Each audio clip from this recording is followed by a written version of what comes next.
we were talking about what we would comparatively be best in an eating contest. In other words, if your life depended on an eating contest, what food would you pick? You mean what food could I eat the most of, or what food would I love to eat the most? Both, but the first one specifically, which is if you were in an eating contest against 10 random people and the only way you would live is if you ate more than the other 9, what food would you pick because you believe you can eat more of it than the other 9 people? I think either ears of corn or glazed donuts from Krispy Kreme. Wow. Although don't you I feel like I once ate 11 of those. Is that a lot? Or no? I mean, it might not even be a lot, but here's it's not. Yeah, but here's the thing. Go ahead. Here's the thing, Peter. I think there's a lot of people that can eat Krispy Kreme. A lot of Krispy Kremes, don't you? Yeah, they're very light and kind of airy, so maybe 11 of those are not good. But I think I could eat a dozen ears of corn, which I've eaten 6 or 7 of them at once.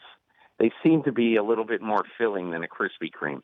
Well, I've been with you when you ate possibly the best ear of corn you've ever had at the Lehigh Valley Iron Pig Stadium. Do you remember that? I love the Iron Pigs. What they do is they have the corn out in right field. Now I don't know that this was maybe 4 years ago that I was there, but they had corn. They had roasted corn out in right field, and I believe, Ross, isn't that the case? This has to be more than 4 years ago. Wasn't that the day that Pedro Martinez pitched in Allentown or Bethlehem, wherever it is? Correct, Allentown. And you and I were there together, and it was probably like 7 years ago at this point. Yeah. Hey, look, I mean, there's a lot of things that I could eat. You're hitting me with that real quick. No, I like that answer. Yeah, I like ears of corn. Because when I was a kid, I would always grab as many ears as I could in my house. My mother would boil a dozen, and we'd have 6 people at the table, and I would always try to get a third one. I mean, I was always one of those little connivers at the dinner table. When you do the training camp tour every August, what's your favorite city to go to from a food perspective? What do you most look forward to? You're like, oh man, I can't wait to go there because I'm going to eat this, and that. I kind of like Pittsford, New York. They have a place called the Pittsford. That's where the Buffalo Bills train. Right, outside of Rochester. Yeah. Yeah, it's about an hour east of Buffalo, maybe an hour and 20 minutes. And they have a place called the Pittsford Dairy Barn, where they have one of the great culinary delights of my life, which is a black raspberry milkshake. So I look forward to that.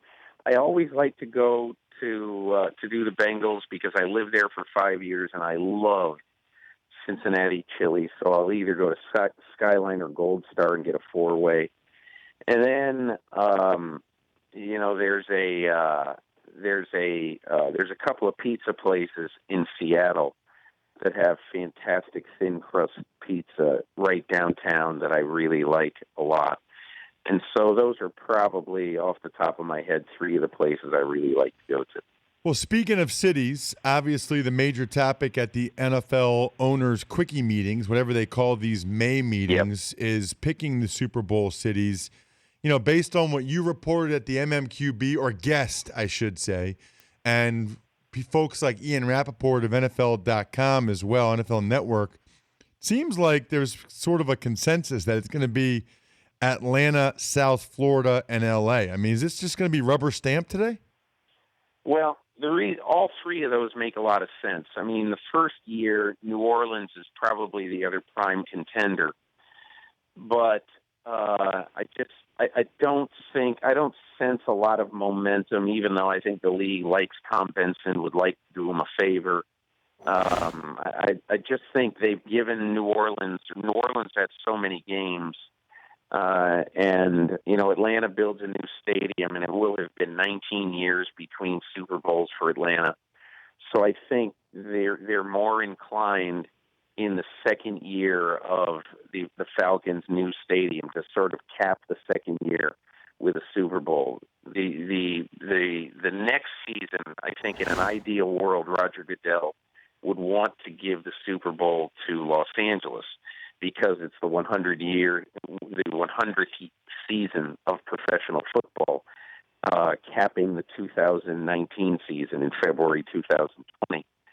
But I think the Rams feel like, listen, we're not positive we're going to be ready to put on an event like that. It'll be after their first year. They don't know if everything on that campus is going to be open and up to speed yet. So by that time, Stephen Ross will have spent about $350 million in new refurbishments at the Dolphin Stadium in South Florida.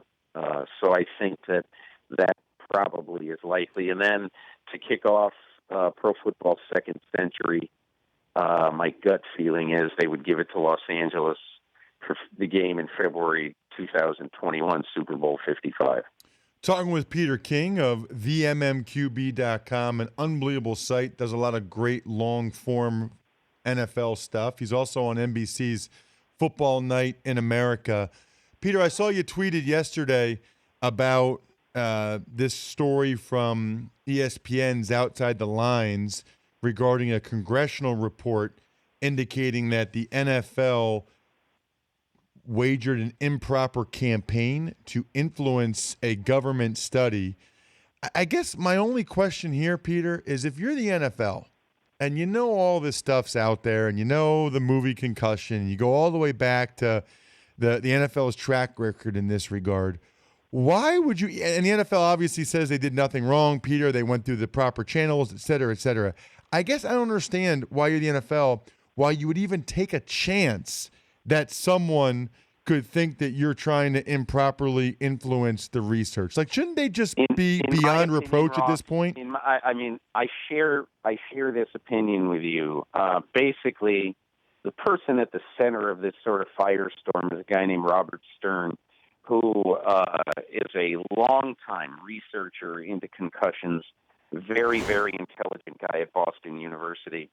And, he sided with sort of what the NFL considers the renegades in the concussion lawsuit.